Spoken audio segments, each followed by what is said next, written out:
Okay, so hello and welcome to today's Info2Go webinar. My name is Annie Gaines, and I am the Continuing Education Consultant at the Idaho Commission for Libraries, and I'm going to be your host today. Our webinars and other continuing education opportunities are funded by the Institute of Museum and Library Services. Everyone is muted, and we encourage you to use the chat feature to ask any questions and discuss with other attendees. As you exit the webinar, you will be prompted to complete an evaluation. And as always, we appreciate your honest feedback. We are recording this session to be available to those who couldn't be here live, and I'll be sending out a link to that recording as well as any links and resources mentioned today, including a copy of the slides. Today's topic is self-care in the great outdoors. I'm going to try to do this webinar with my camera on this time, so you might see a cat. Apologies in advance.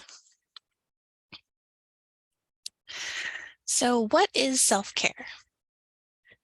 Self-care refers to taking care of yourself so that you can be healthy and well. The World Health Organization defines self-care as the ability of individuals, families, and communities to promote health, prevent disease, maintain health, and cope with illness and disability with or without the support of a health worker.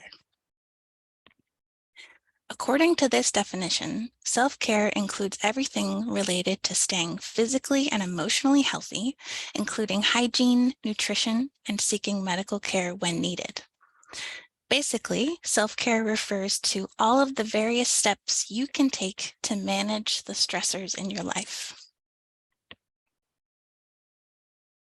As the idea of self-care has become more mainstream, the definitions have started to become more about general well-being and tend to focus on tuning into one's own needs and meeting those needs. One psychologist said that self-care is anything that you do for yourself that feels nourishing.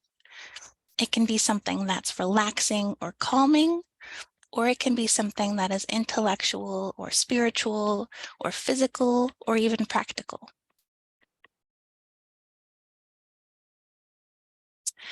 Self-care requires checking in with yourself and asking yourself how you're doing, physically, mentally, and emotionally. And self-care is different for each person. Different people will adopt different self-care practices that best meet their unique needs and circumstances. Engaging in regular self-care helps us to be better able to react to the things that happen in our daily lives.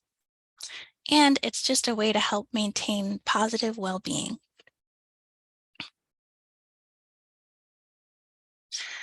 One important part of emotionally checking in with yourself is naming the emotions that you're feeling.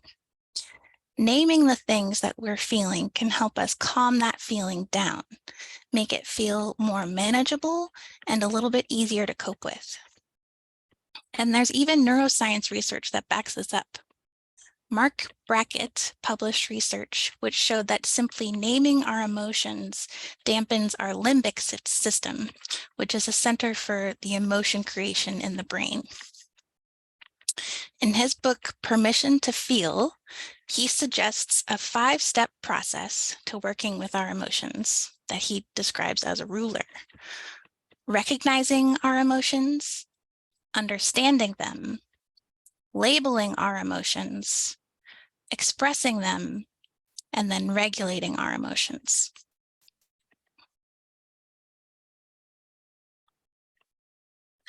One tool I found really useful in naming emotions is a feeling circle, a feelings wheel, or an emotion wheel.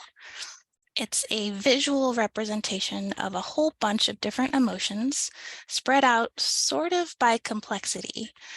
So you can see the shorter and more simple words are in the center of the circle, and the longer, more complex words are on the outside of the circle. And if you start with an emotion like angry, for example, you can see that there's other potentially more descriptive words that relate to angry that might resonate with you if you're feeling that way. So let's take a few minutes to reflect on this feelings wheel and see if you can pick out the emotion that you're currently feeling. You can also share it in the chat if you'd like to. You can share just the word itself, or you could take ownership of that emotion and type out, I feel angry, or I feel skeptical, or I feel disrespected. So take a few minutes to look at this feelings wheel and pick out some emotions that resonate to you. I feel optimistic. That's great. I feel overwhelmed. That's very relatable.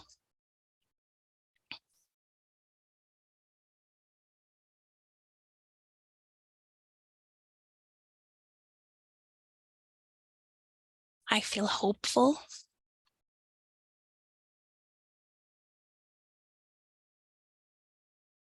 I feel content. I feel a bit anxious. I feel peaceful. I feel disappointed. I feel curious. I feel peaceful. I feel anxious.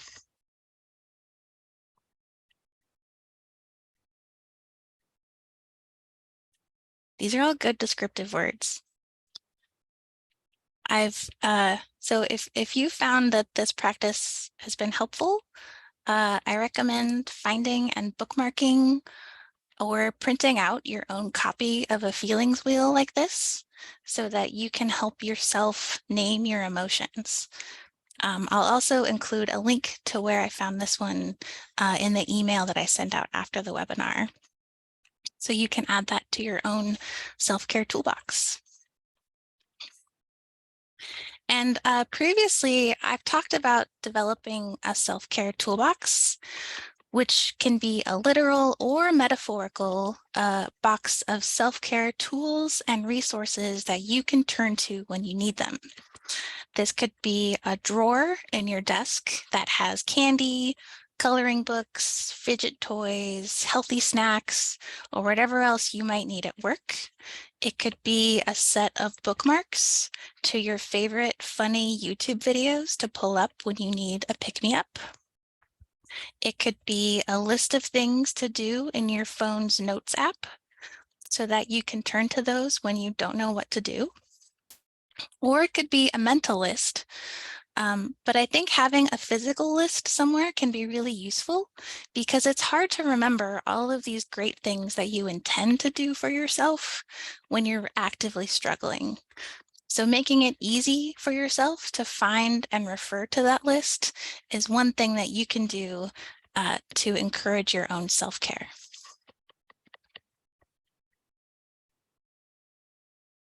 And self-care can basically be anything, but sometimes that openness can be a little overwhelming. So here's 3 categories of self-care to kind of think about. So first, there's emotional self-care. This could be saying no to things, giving yourself permission to pause and take a break, setting up a weekly coffee hangout with a friend, having regular bubble baths, or going to therapy. There's physical self-care, prioritizing sleep, eating nourishing foods, getting extra nutrients if you need them, drinking enough water, adopting a simple exercise routine. And this could be anything from a daily 5-minute walk in the neighborhood to a gym membership that allows you to go to exercise classes. And then spiritual self-care, which can include attending a religious service or participating in a regular spiritual practice, meditating, incorporating regular acts of kindness into your day, keeping a gratitude journal, or spending time in nature. And I'm going to go off on a tangent for a second here. about meditation, because it can be a really wonderful self-care tool, but it's not for everybody. And if you have a condition such as anxiety or depression, or especially PTSD, meditation may worsen your symptoms or even trigger negative experiences. This is because traditional meditation that focuses on sitting silently and emptying your mind can be very, very challenging when your internal world is in chaos. And I didn't know this actually until I was doing research for this webinar. True to form, I thought I was just personally really bad at meditating and I wasn't doing it right. But it turns out that when I'm really struggling to keep it together, trying to turn my thoughts inward and listening to my inner voice can be a disastrous thing to do, especially while I'm at work, which is when I was trying to do meditating. I was in a virtual conference and they were leading us through a guided meditation exercise. And I had to like fully step away, go like spend 20 minutes to calm down and like recenter myself to get back to a place where I could be functional again. Just because it was so disruptive and it was so unexpected to me. So that is my announcement, is that meditation is not for everyone. So even though this traditional form of meditation doesn't work for me, there's other kinds of meditation that can also be really beneficial. And so focusing on a task, especially a repetitive or a creative task, can also be a meditation. And that works a lot better for my brain. There's also activities like coloring, walking, fishing, cooking, exercising, and gardening are all different activities that could be meditative. And just spending time in nature could be a kind of meditation as well. So that leads me to our main topic of the day. Oh, I got a comment that said, thank you for sharing that thing about meditating, because they also thought they were doing something wrong. That's how I felt. Yeah. Turns out we're not doing it wrong. So our main topic today is this amazing, free, readily available resource for self-care, which is the great outdoors. Because simply being outside, not doing anything strenuous like running or hiking, has been shown to be extremely positive for our health and well-being. That means that just by sitting on a bench outside in the sunshine, or even on a cloudy day, you are improving your overall health. And I'm not making this up. There's a growing body of research that points to the tremendous benefits of being outside.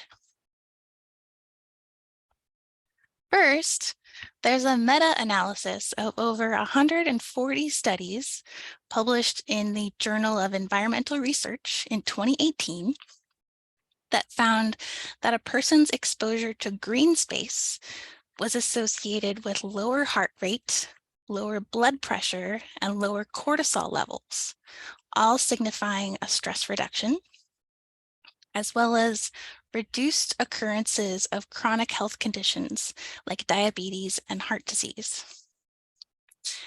And if you're curious, green space is defined as an area of grass, trees, or other vegetation set aside for recreational or aesthetic purposes in an otherwise urban environment.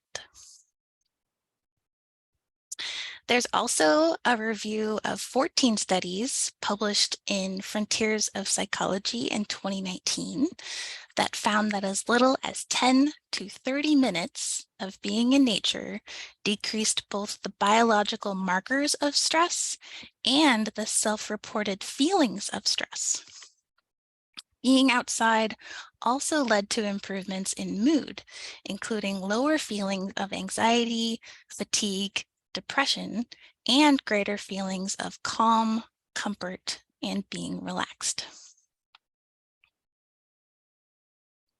In fact, there's hundreds of scientific studies that have demonstrated the health benefits of spending more time in nature. Here's some bullet points of the things that we have as a society have learned just about the mental health aspects of being in nature. So people with depression who walk in nature report having an improved mood. A survey found that higher levels of green space is associated with lower levels of depression. Time in nature significantly decreases anxiety and stress in children.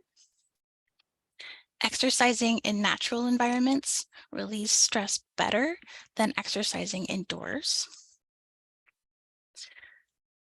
Time in nature has been shown to significantly reduce ADHD symptoms. Children with ADHD concentrate better after walking in a park than in another setting.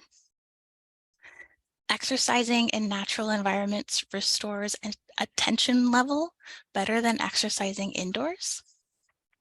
Recess in a natural environment has been shown to improve restorativeness and tests of cognitive performance. And nature can significantly reduce cortisol levels, which is a measure of stress, as shown in people who participated in forest bathing sessions. So another tangent, did you hear me just now say forest bathing? And you thought, Annie, what is that? Well, I'm here to explain. The term forest bathing came from Japan in the 1980s in the physiological and psychological exercise called Shirin-yoku, which means forest bathing, or taking in the forest atmosphere.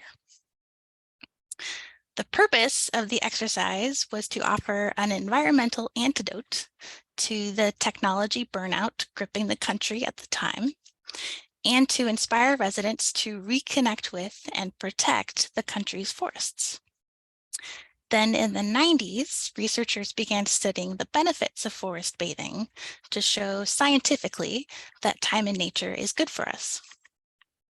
And while it might sound like a very specific thing to do in a forest, the practice of forest bathing can be as simple as walking around in any natural environment and consciously connecting with what's around you.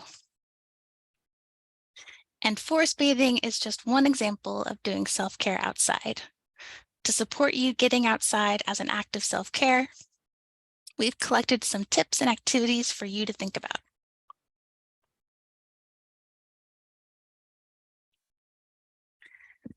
So first, expand your definition of nature. Whatever nature you have access to is the nature that you can use for self-care. We don't need to limit our outside time to gorgeous settings and national parks and beaches, even if we'd like to. Wherever you live, you'll want to find a point of access to nature that is close by and genuinely convenient for you to escape to.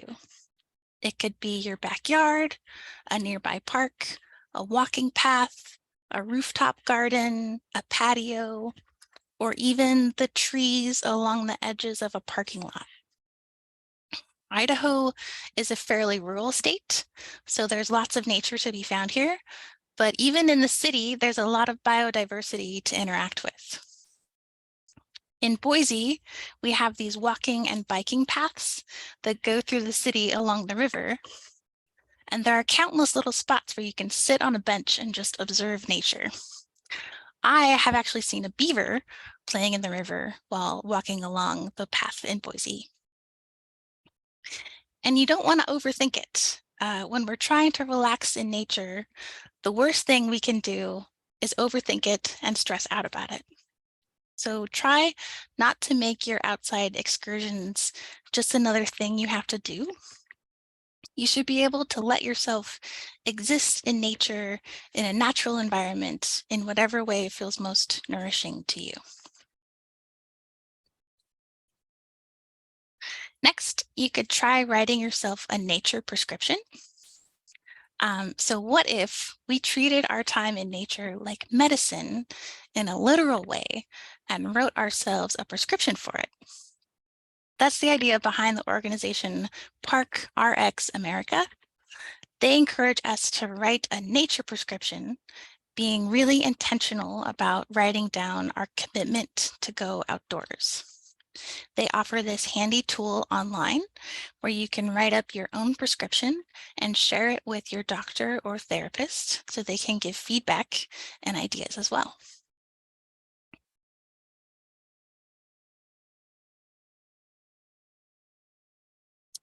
You could try going barefoot. One easy way to literally feel more grounded is to take off your shoes and feel the earth with the bottoms of your feet. Only if it's safe to do so, of course. One study has found that grounding yourself in this way is associated with having an improved mood.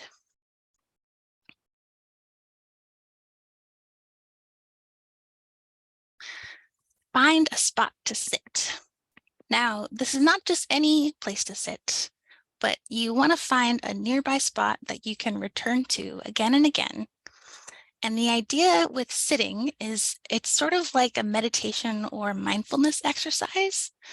But the idea is to just kind of be still and keep your eyes open and allow yourself to observe what's happening around you, what's moving and going on in front of you in nature for maybe like 15 or 30 minutes on a regular basis. And just sitting and allowing your attention to go wherever it wants while you're out in nature can be a very restorative practice.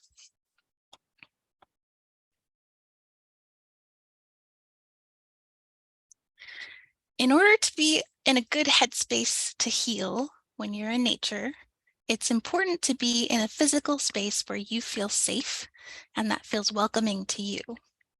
Some people may feel that spending time outdoors by themselves is more difficult, for example, because of how they're perceived in that space. One remedy to this is the power of community. Groups of like-minded people can provide you with a sense of safety and competence to eventually be able to venture out on your own in nature. Finding a community, and that can be just one other person that shares your interest in running, walking, hiking, yoga, gardening, or birding, can be really useful in helping you feel more confident in those activities.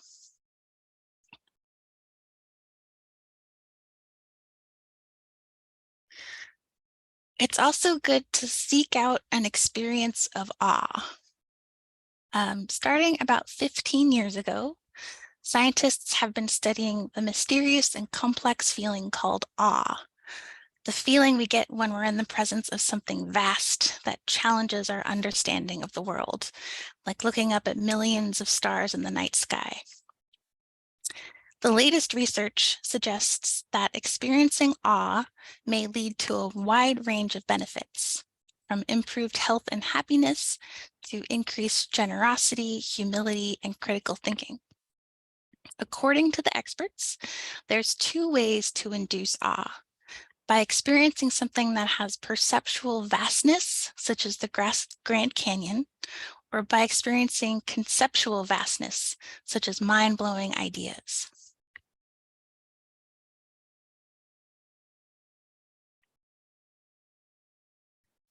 You can also let your senses be dazzled, because spending time in nature is a great way to invigorate your senses. Without trying to meditate or really do anything while you're outside, try to just experience the sensations that happen when you're in nature. There's movement of light, wind, and leaves and clouds. There's a wide array of colors and textures and sounds to experience. Try to notice all of the different things that you can see and pay attention to the things that you can hear. Bring your attention down to your feet and notice how different surfaces feel under your shoes or your bare feet. Pick up a rock, a seed pod, or a stick, and pay attention to how it feels in your hands.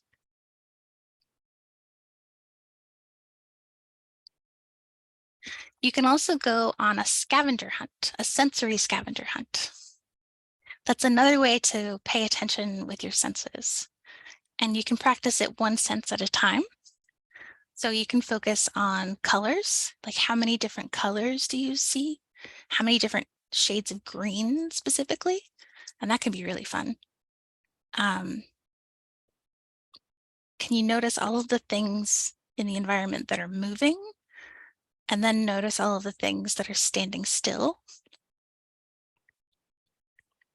And then you can pay attention to all of the different things that you can hear, all the various layers to the soundscape that there are. And if you're really advanced, you can pick out the different calls of the birds. I'm not there yet.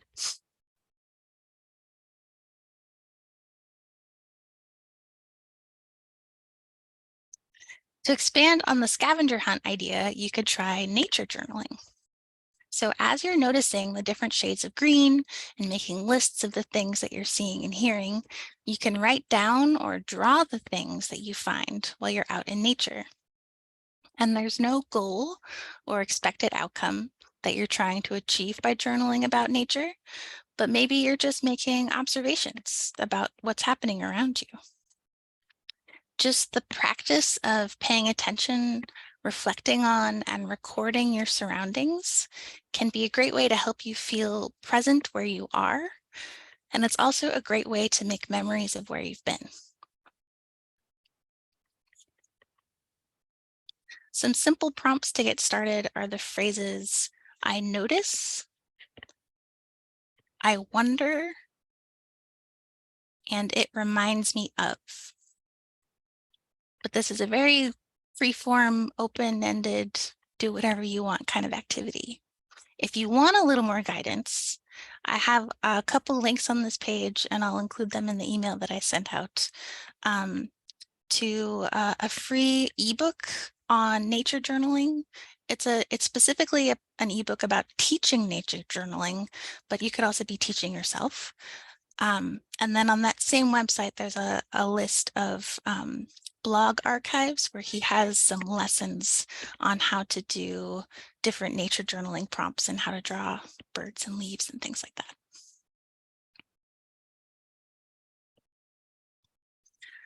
Something you can add to your nature journal are the things you learn about the people, plants, and animals of the land that you're on.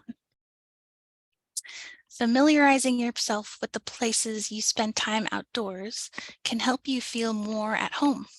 And one way to do that is by learning about the indigenous people of the land you're on. You could also learn about the ecosystem, the unique wildlife populations, the watershed, the type of soil, or the geological features of the area. Any one of those things could be a really powerful doorway of connection to nature. Just follow what's most interesting to you.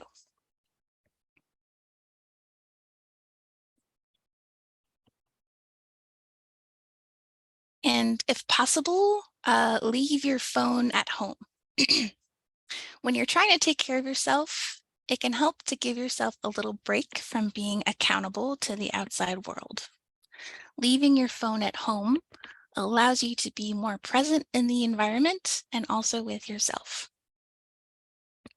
If leaving your phone behind isn't possible for any number of perfectly valid reasons, maybe consider silencing your notifications or using do not disturb mode so you're not interrupted by any texts or emails or news alerts while you're trying to relax.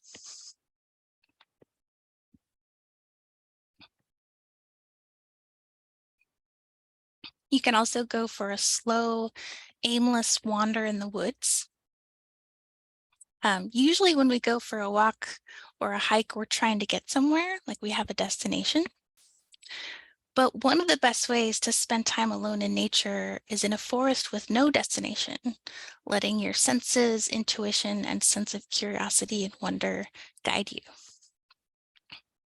It's basically like forest bathing. And obviously you want to do this safely. Don't just walk into any old forest by yourself without a plan.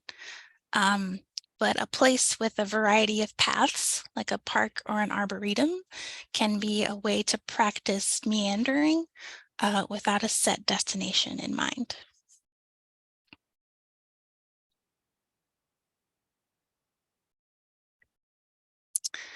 Some people find that a physical challenge is a very effective way to get out of their own heads and into their bodies. It's not for everyone, but activities like hiking or rock climbing, where you push yourself a little bit, can help you become more present in your body and in your environment. As a sometimes backpacker myself, I can attest to the value of pushing yourself to achieve difficult things. The slog up the mountain is brutal and painful, and I do end up questioning why I'm even doing it at all. But when I do get up to the top of the mountain or to that mountain lake that I've been hiking to, I do find that the journey was worth it. And also food tastes really amazing when you're backpacking. It's like all your senses are heightened. It's really fun.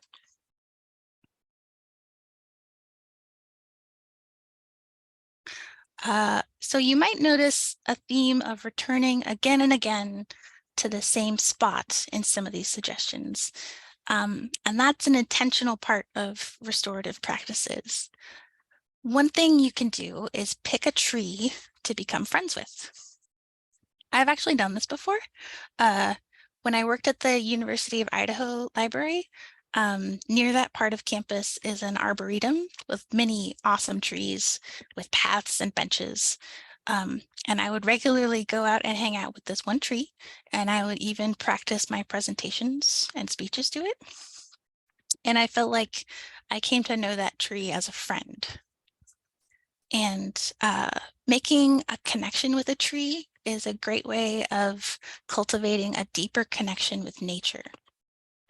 You can watch how the tree changes over the seasons and through storms, or you can get to know all of the creatures that live in and around the tree.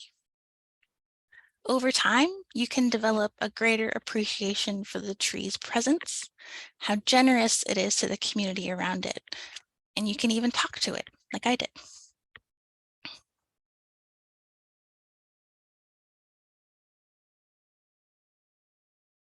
Nature can sometimes encourage the creative process, so maybe consider making something while you're outside in nature.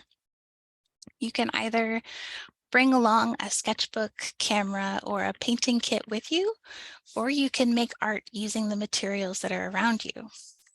One thing that's really fun that I like to do in fall is make little sculptures out of leaves.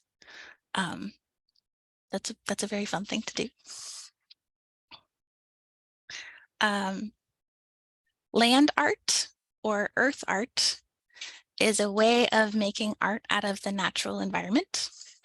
There was a popular movement of land art in the 1960s and 70s. The most famous example maybe being Robert Smithson's Spiral Jetty, located outside of Great Salt Lake in Utah.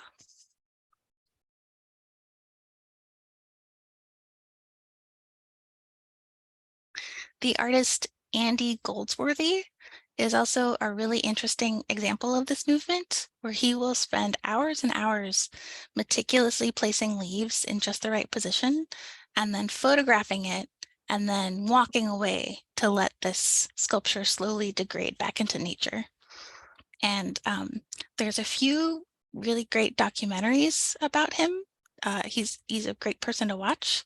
I recommend checking those out if you're interested in learning more. He's a pretty interesting guy.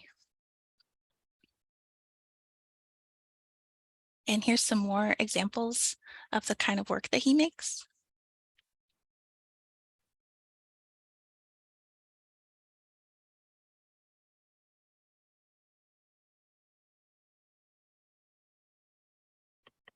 And here's some more everyday examples of people doing this kind of thing. Here's some more leaf art.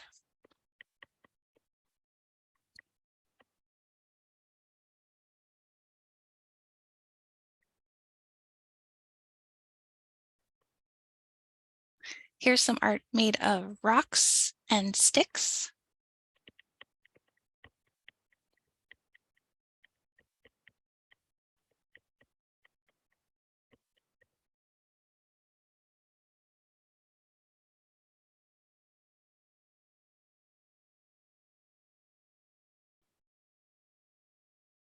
And here's some art made of rocks and snow. The great part about making art out of nature when you're out in nature is that your tools are this abundant resource all around you. It's this amazing free resource just waiting for you to step into it and realize all the great things that it can offer. Sort of like a library. And that is the bulk of the presentation that I had for you today. I'd like to open it up for any questions or comments.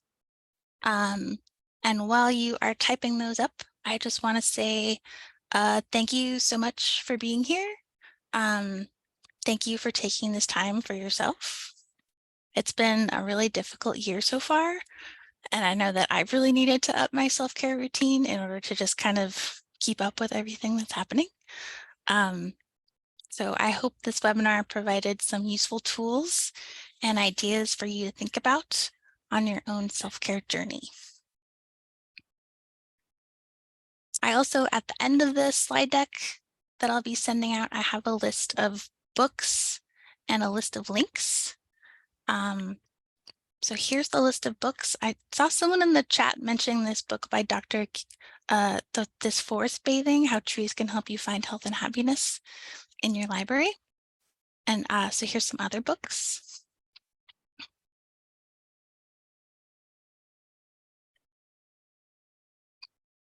And then I'll be sending all this information out with the email with the link to the recording as well.